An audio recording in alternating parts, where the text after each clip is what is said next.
everybody, Claire here. Today I thought I'd talk a little bit about belief because I felt this before now that it's the be all and end all in terms of how successful we are. We have to believe in ourselves. You know, we don't want self doubt. Self doubt is not a good thing, and it isn't a good thing. But we need belief. We need to believe in what we're doing in order to do it and to achieve what we want to achieve, be who we want to be. But that's not realistic, is it? You know, when you're feeling that self-doubt and the imposter syndrome kicks in, that feeling of, oh, I'm not really one of them, you know, I'm not really good enough, all of that stuff kicks in. It's quite hard. It's a bit of an extreme stretch, if I'm honest, to really believe in, in what we're doing. Believe that we can do it fully.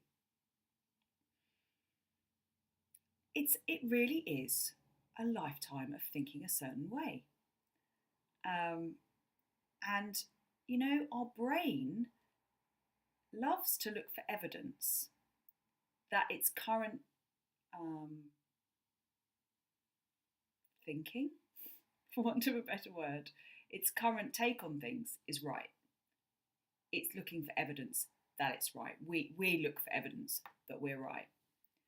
And we're not really seeking evidence for where we might be wrong, where we actually are good enough and we do belong and we can. So what do we do about that? Well, I don't think belief is as essential as we make it out to be. And I think that a willingness to find out is far more important, because you don't need to believe it before you do it. And the doing it is what creates a different type of evidence for the brain, for ourselves, that starts to unpick the programming, starts to rewire our brain so we can move forwards more effectively. So we start to believe. But without creating evidence, small pieces, small nuggets of evidence, it's very difficult to believe. I'm not talking about knowing it's going to work. I'm talking about little pieces of evidence that start to shift your brain, start to shift your thinking, start to shift your actions. And that's about a willingness to find out. And you know, what's the worst that can happen? What's the worst that can happen? You know, the worst that can happen is you confirm your fear. You confirm that you're right. That actually you were right not to believe. You were right not to believe. You were right because, you know, you don't belong. You can't do it.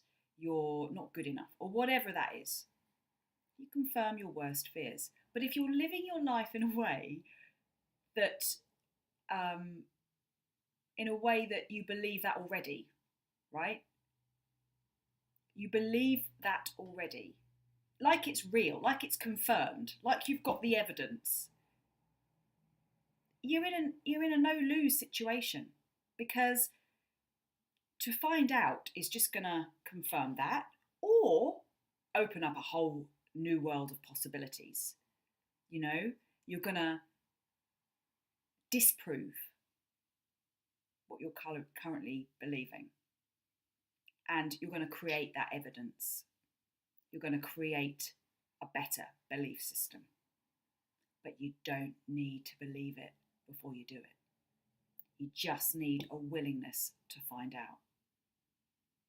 And I'll own this one, because I don't 100% believe in my ability to make this happen, to be a strong influencer, to inspire others, to create a movement or a business or a culture that becomes an antidote to the crazy, screwed up digital world that we live in, to help adults out of stuck, to help adults help their kids to build really strong foundations, all of that stuff. I don't believe it 100%, but I've got a bloody huge willingness to find out, and that is what's keeping me in the game, because I have shed loads of self-doubt.